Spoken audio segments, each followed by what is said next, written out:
हुआ है। कुत्ता जो है, कुत्ता बकरी का बच्चा जो छोटा सा, उसको बकरी के बच्चे को शायद नेमना कुछ बोलते हैं, उस नेमना, मरी हुई नेमना को मुंह में दबा के चल रहा है। आप सोचिए उस समय कितना पीड़ा के लिए और जानवर चारे के लिए बिलख रहे हैं, रो रहे हैं। और उसे समझने के लिए एक इंसानियत वाला हृदय होना चाहिए, कलेजा होना चाहिए, जो हम दूसरे का दर्द इतना पानी में वो महिला सिसकते हुए, खुशी का झलक उसके आंखों में मैंने देखा। और वो आ रही थी कि मुझे कुछ मिलेगा खाने के लिए। आप सोच सकते हैं जिस महिला का घर इतना पानी में हो, वो कितनी दर्द में थी, कितनी पीड़ा में थी। मैंने जब उसे देखा तो मैं बहुत नेपाल से आए बाढ़ ने उत्तर बिहार में तबाही मचा दिया है। इस बाढ़ ने कितने लोगों की ज़िंदगी बर्बाद कर दी है। इस विपदा की घड़ी में कई ऐसे चेहरे सामने आए हैं लोगों की मदद के लिए, लेकिन इस बीच एक चेहरा खुलकर सामने आया है। नया सवेरा फाउंडेशन ट्रस्ट के अध्यक्ष कोमल कुमारी, जो लगातार कई दिनों से, कि एक सप्ताह से बाढ़ राहत क्षेत्र जा रहे हैं, स्थल पे जा रहे हैं और लोगों के बीच राहत सामग्री वितरण कर रहे हैं, खुद जा रहे हैं। हमारे साथ बातचीत करने के लिए कोमल जी हैं, उनसे बात करेंगे। जी, लगातार आप एक सप्ताह से देख रहे हैं कि बाढ़ राहत क्षेत्र का भ्रमण कर रहे हैं, क्या लोगों की समस्या देखने को मिली? जी, सबसे पहले आप लोगों का बहुत बहुत शुक्रिया कि आपने अपना कीमती टाइम मुझे दिया है। तो जब मैं पहली बार निकली थी, वहाँ से मुझे पहला बार मैसेज आया था। मेरा नया सवेरा फाउंडेशन ट्रस्ट है, जिनके तहत मैं लोगों को मदद प्रोवाइड करती हूँ। सबसे पहले मैंने भागलपुर का दौरा किया। वहाँ जाने पे मैंने कुछ फूड पैकेट पैक करवाया हुआ था कि जो भी वहाँ बाढ़ पीड़ित लोग होंगे, मैं उनके लिए जहाँ से मुझे मैसेज आया, उन्होंने कहा था कि करीब मैम आप 150 से 200 फूड पैकेट ले आएंगी तो यहाँ फ़िलहाल मदद हो जाएगा। जब मैं वहाँ पहुँची तो कुछ ज़्यादा ही आबादी था, करीब यानी आबादी में मान लीजिए तो 6-7 हज़ार लोग थे। झुग्गी ही था, 300-400 झुग्गी ही था जो मुझे देखने के लिए मिला। तो मैंने वहाँ से लोगों से और भी बातचीत किया और भी जानकारी लिया कि कितने दिनों से बाढ़ आया हुआ है और कितने दिनों से आप लोग यहाँ पे रुकी हुई हैं, सरकार की तरफ से आप लोगों को क्या मिल रहा है, खाने पीने की क्या व्यवस्था है। तो उन लोगों ने कहा कि करीब 6 दिनों से सरकार की तरफ से हम लोगों को सुबह शाम खाने पीने के लिए मिला। उसके बाद शायद बंद हो गया, किसी कारणवश बंद हो गया था। तब तक मैंने जो भी हमारे पास पैकेट था उन लोगों को हम लोगों ने बांट दिया और बाद में आश्वासन दिया था कि मैं बाद में आके जो भी लोग बच गए हैं उन्हें आके दोबारा बांट दूंगी। जिस समय आप राहत सामग्री पहुंचाने के लिए जाते थे, लोगों में अफरा तफरी भी मच जाता होगा कि लोग कई गाड़ी आते थे तो उसमें देखते थे कि लोग एकाएक भीड़ उमड़ जाता था, तो वहाँ पर क्या समस्या देखने को मिलता होगा? जिस तरीके से बिहार में बाढ़ ने हाहाकार मचाया है तो लोग काफ़ी परेशान हैं। और इस परेशानी के बीच में सबसे बड़ा आप सब इंसान का जो है पेट बीच में आ जाता है। अपना भूख इंसान बर्दाश्त कर सकता है, लेकिन अपने बच्चों का भूख इंसान कभी भी बर्दाश्त नहीं कर पाता। जब वो बच्चे माँ बाप के सामने भूख से रोते बिलखते हैं तो कहीं ना कहीं वो दर्द जो इंसान को बाढ़ से मिला हुआ उससे कहीं ज़्यादा पीड़ादायक वो दर्द होता है जो उनके बच्चे सामने बिलख रहे होते हैं। तो मैंने अपने ओर से, अपने ट्रस्ट की ओर से उन लोगों के बीच में सूखा राशन वितरण किया। कम से कम 2 ही 3 दिन का इन लोगों को कम से कम हमारे तरफ से खाना मिल। बाद में तो सरकार जितना भी कर रहे, सरकार को मैंने देखा है, करीब से देखा है, जहाँ जहाँ मैं गई सरकार का अच्छा खासा व्यवस्था, जहाँ भी लेट से पहुँचा लेकिन पहुँचा, क्योंकि सरकार के बीच पूरा बिहार को संभालने का जिम्मेदारी है। वो धीरे धीरे बारीकी से हर जगह अपना मदद पहुँचा रहा है। तब तक फ़िलहाल मैंने भी अपने ओर से मचाया और लोगों को काफ़ी खुशी मिला उस बात का कि उनके बीच में कोई ऐसा इंसान आया जिन्होंने उसके दर्द को समझा, जिन्होंने उसके भूख के बारे में समझा। और लोग काफ़ी खुश हुए, काफ़ी आशीर्वाद दी कि जैसे हम लोगों को आप बांट रहे हैं और भी कई बाढ़ पीड़ित हैं, उनको भी दीदी आप अपने ओर से बांटिएगा। आपने बाढ़ ऐसे मुसीबत आपदा की घड़ी में किन किन जिलों का भ्रमण किया और किन किन क्षेत्रों में, जिन क्षेत्रों से गुजरे वहाँ की लोगों की समस्या क्या थी और किन किन समस्या को आपको देखने को लोगों की मिला? देखिए, मैंने भागलपुर ज़िला भ्रमण किया, मैंने सहरसा ज़िला नौहट्टा जो है वहाँ गई, मैं सुपौल ज़िला भवटिया ही करके ही था, नौवा बखेरा ऐसे करके वो गांव का नाम पड़ा था, तो मैं वहाँ गई थी। वहाँ कुछ ज़्यादा ही लोग बाढ़ से प्रभावित थे, क्योंकि उन लोगों का कहना था उनका पूरा घर धंस गया है और वो लोग नहर पे आके अपना झुग्गी टांग के रह रही हैं। जो उन्होंने कहा कि सीओ साहब की तरफ से प्लास्टिक मिला हुआ था, तो उस बीच में अपना जीवन यापन कर रही थी और वहाँ पे खाने पीने का भी व्यवस्था था। और फिर भी मैंने, क्योंकि जो मैंने पैकेट पैक करा वहाँ से तो जो भी मैसेज आया तो वो लोग के बीच में भी मैंने 250 पैकेट वितरित किया था। तो वहाँ से करते हुए मैं उसके बाद नेपाल भी गई थी। नेपाल से जो मैसेज आया तो वहाँ पे मुझे वैसा कुछ देखने के लिए नहीं मिला, तो मैंने वहाँ पे वितरित नहीं किया। ये आपने लगातार क्षेत्र भ्रमण किए, लेकिन सबसे ज़्यादा हैरान कर देने वाली और लोगों की रोंगटे खड़े होने जाने वाली तस्वीर आपको कहाँ नज़र आया? सबसे ज़्यादा मैं परेशान चौसा गई थी, तो मैंने मुआयना किया था, तो कुछ लोग पुल पे ही आके बसे हुए थे जिनका घर पानी में लबालब बह चुका था। मैंने उन लोगों के बीच में पैकेट बांटा। फिर उसके बाद मैंने चौसा में 3 जगह वितरित किया था फूड पैकेट। तो जब मैंने नदी के पास बसे लोगों के बीच गई तो वहाँ पे मुझे नाव पे टपके जाना पड़ा। तो वहाँ पे जब मैंने देखा कि मैं नाव पे फूड पैकेट जो हमारा बोरा में बंधा हुआ था, जो भी उस घर में थी, यानी उस साइड से जहाँ से नाव गुजर रहा था, देख रही थी कि मैं बांटने आ रही हूँ। इतना पानी में वो महिला सिसकते हुए, खुशी का झलक उसके आंखों में मैंने देखा, और वो आ रही थी कि मुझे कुछ मिलेगा खाने के लिए। आप सोच सकते हैं जिस महिला का घर इतना पानी में हो वो कितनी दर्द में थी, कितनी पीड़ा में थी। मैंने जब उसे देखा तो मैं बहुत ही भावुक हो गई। मेरे हाथों का रुआं सिहर उठा कि हे भगवान, ये कैसा स्थिति और कैसा परिस्थिति है और किस हालातों से ये लोग गुजर रही है। तो मैंने कहा, बहन आप ऐसे क्यों रह रही हैं? आप ऊपर, आप सभी बहन हमारी और भी देखे, मैंने नहीं कि पुला पे थी, अपना जो गुजर बसर कर रही है, अपना अपना पल्ली फन्नी जो भी था टांग के रह रही है।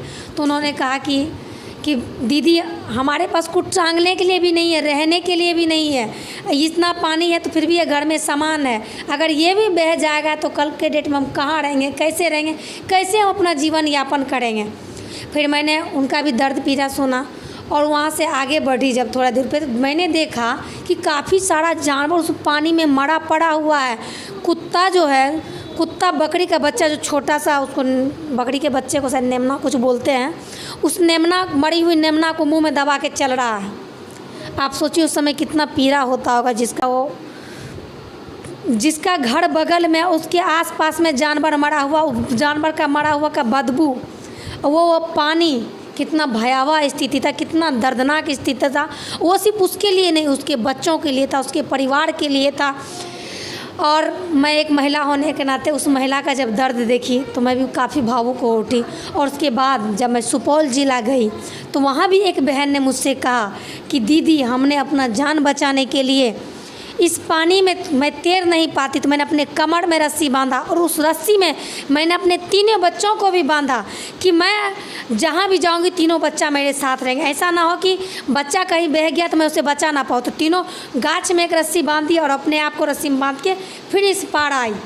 तो उस बहन ने ये भी कहा कि उस समय जब हाहाकार मचा हुआ था, भीख मांग रही थी, मैं मदद की थी, किसी ने भी मदद नहीं किया।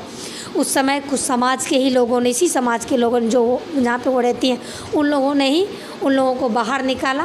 क्योंकि ये जो समय होता है ना, एक दूसरे के साथ प्यार से, संयम से, मजबूती से एक दूसरे का साथ देने का होता है। उस समाज ने काफ़ी अच्छे से एक दूसरे का साथ दिया और एक दूसरे को निकाला। आज वो लोग काफ़ी बेहतर हैं, अच्छे हैं, और मैं भगवान से प्रार्थना करती हूँ कि धीरे धीरे बाढ़ कमे और उन लोगों का स्थिति सामान्य हो जाए। एक वीडियो सोशल मीडिया पर तेज़ी से वायरल हो रहा है। जब आप वितरण के लिए जाते हैं तो लोगों की भीड़ इकट्ठा हो जाती है और आपकी बालें और कपड़े नोचने लगते हैं। जाहिर सी बात है, कहते हैं ना, डूबते को तिनका का सहारा। जब हम भूख से छटपटा रहे हैं, हमारा पूरा हाहाकार हो रहा है, भूख से पेट में दर्द हो रहा है, बच्चे भूख से बिलख रहे हैं, किसान दाने के लिए और जानवर चारे के लिए बिलख रहे हैं, रो रहे हैं, और उसे समझने के लिए एक इंसानियत वाला हृदय होना चाहिए, कलेजा होना चाहिए, जो हम दूसरे का दर्द समझ सके। तो उस समय जब होता है कि कोई खाना बांटने आया, तो जाहिर सी बात है कि अगर कहीं वो ख़त्म ना हो जाए, मुझे मिलेगा कि नहीं मिलेगा, कहीं मेरे बच्चे रोते हुए ना रह जाए, इसके लिए उस समय भीड़ इकट्ठा हो जाता है कि कम से कम एक पैकेट मेरे घर में आ जाए, मेरे बच्चों के पेट में दाना चले जाए। इसके लिए लोग मुझे घेर लेते हैं कि बहन एक पैकेट मेरे घर में दे दो। और मैं उनसे कहती हूँ कि अगर पैकेट कम भी जाएगा हमारा तो मैं पुनः दोबारा आऊँगी, क्योंकि हमारे ट्रस्ट का संकल्प है कि जहाँ तक हो सके वहाँ तक मैं मदद करूँ और जितनी हो सके उतनी मदद करूं। आपने लोगों की काफ़ी परेशानी का सामना भी करना पड़ा होगा। कई ऐसे जगह गए होंगे जहां गाड़ी फंस गए होंगे। किन किन परेशानियों के बीच आप लोगों के बीच पहुंचे? परेशानी तो होता है, लेकिन परेशानी के साथ साथ जब मैं बांट देती हूँ तो बहुत ज़्यादा खुशी होता है। उस खुशी को मैं बयां नहीं कर सकती हूँ कि मैं कितनी खुश होती हूँ। और उसी खुशी के लिए मैंने नया सवेरा फाउंडेशन ट्रस्ट अपने समाज के बीच, अपने जो हमारे बिहार वासी हैं उन सभी के बीच में लाया कि मैं इस ट्रस्ट के तरफ ना, लोग होता है कि जब मैं ऐसे बांटूंगी तो लोग कहता है अभी बांट लीजिए, मैं सिंहेश्वर में नहीं बांट रही हूँ। तो कुछ लोगों का ये भी कहना है कि आपका जन्मदिन क्षेत्र सिंहेश्वर, आप यहाँ पे क्यों नहीं बांट रही हैं। तो मैं उन भाई साहब से कहना चाहूँगी, मैं सिंहेश्वर की जनप्रतिनिधि नहीं हूँ कि मैं सिंहेश्वर में ही सिमट के रह जाऊँ। मैं एक समाज सेवी हूँ, एक समाज का जो होता है आईना हूँ कि मैं लोगों को दिखाऊँ कि जो मैं कर सकती हूँ आप भी कर सकते हैं। इंसानियत सिर्फ हमारे क्षेत्र भर ही नहीं निर्भर होता है, इंसानियत क्षेत्र के कई बानों को तोड़ सकता है, इंसानियत कई राज्यों की सीमाओं को तोड़ सकता है, इंसानियत कई देश की सीमाओं को तोड़ के लांग के जाके मदद कर सकता है। इसी तहत हमारा नया सवेरा फाउंडेशन ट्रस्ट है, जिनसे मैं लोगों का जितना हो सकता है उतना मदद करती हूँ और मुझे बहुत ही खुशी मिलता है। जो ट्रस्ट है ये लोगों को इंसानियत का प्रतीक है, दुख दर्दों में सहारा रहने का एक प्रतीक है कि जब भी कोई इंसान दुख दर्द में हो तो आप उनका मदद कीजिए। अगर आप उनके अगल बगल में आप मुझसे पहले मदद कीजिए उनका, ना कि आप इस चीज़ को वोट बैंकिंग से बांटिए कि इनसे वोट मिलेगा या कुछ। मुझे एक पैसे का लालच नहीं है कि मैं कल के डेट में कोई जनप्रतिनिधि के रूप में आप लोगों के बीच में रहूँ। मैं बहुत खुश हूँ कि मैं आप लोगों की सेवक हूँ, आप लोगों के बीच में हूँ। आप लोग मुझे प्यार देते हैं, आप लोग मुझे इज्जत देते हैं और मैं इसी की कायल हूँ। आप मुझे यही चीज़ हमेशा देते रहिए और मैं हमेशा आप लोगों की सेवा करती रहूँगी। बिहार के मुख्यमंत्री नीतीश कुमार से क्या गुहार लगाते हैं?